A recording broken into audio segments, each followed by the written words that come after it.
Hi friends, நம்ம இன்னைக்கு கத்திரிக்காய் வச்சு ரொம்ப ஒரு சூப்பரான வறுவல் ஒன்று செய்ய போகிறோம். இது ரசம், தயிர், சாம்பார் இதுக்கெலாம் ரொம்பவே சூப்பராக இருக்கும். வாங்க எப்படி செய்யறதுன்னு பார்த்துடலாம். வீடியோக்குள்ளே போக முன்னாடி நம்ம சேனலை ஃபஸ்ட் டைம் பார்க்கிங்கன்னா சப்ஸ்கிரைப் பண்ணிவிடுங்க. பக்கத்தில் இருக்க பெல் ஐக்கானே கிளிக் பண்ணிக்கிடுங்க. அப்போ தான் நான் போடக்கூடிய வீடியோஸ்லாம் உடனுக்குடன் நோட்டிஃபிகேஷன் வரும். வாங்க வீடியோக்குள்ளே போகலாம். இந்த கத்திரிக்காய் நம்ம வெட்டி எடுத்துக்கலாம்.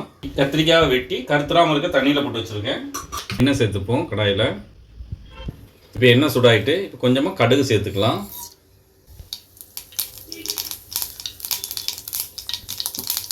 கடுகு நல்லா பொரிஞ்சிட்டு 4-5 பூண்டை தட்டி வச்சுருக்கேன், அதை இதில் சேர்த்துப்போம். அப்புறமா தண்ணியில் போட்டு வச்சுருக்க கத்திரிக்காவை இதில் சேர்த்துருவோம்.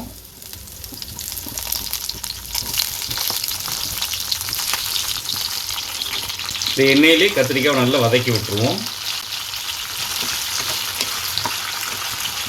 இந்த எண்ணெயிலே நம்ம இந்த அளவுக்கு வதக்கிட்டோம். இதில் ஒரு 1/4 ஸ்பூன் மஞ்சள் தூள் சேர்த்துக்கலாம். 1/2 ஸ்பூன் வத்தல் தூள், 1/2 ஸ்பூன் சீரகத்தூள், 3/4 ஸ்பூன் மல்லித்தூள், இதுக்கு தேவையான அளவு உப்பு, கொஞ்சமாக கருவேப்பிலை நல்லா மிக்ஸ் பண்ணி விட்டுருவோம்.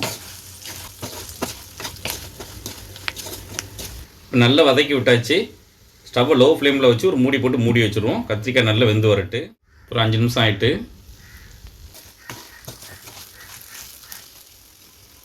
கத்திரிக்காய் நல்லா வெந்துட்டு ஃபைனலாக நம்ம இதில் கொஞ்சமாக சிக்கன் 65 மசாலா கொஞ்சம் சேர்த்துப்போம்.